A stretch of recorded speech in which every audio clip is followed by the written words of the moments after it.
the Philippines, our parents don't say, "Nak, uy, gumising ka na. May pasok ka pa."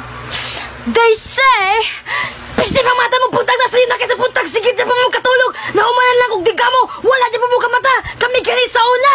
Di gina mawala ang kami sa una. Kami kini sa una. Sa'yo kami mata. Alas 4. Namugtaw na may kinangabo na may muagi may make pa na mag-aswat may dagong galon. Para lang na may kayo na magikawaga sa pinggan nagikaligo. Pero kamo, mga tamaran kay mo. Wala mo naliwat na mo. Lahira kami sa una. Sa una, mamanguan pa may baka o kandig o pa na ipanugway.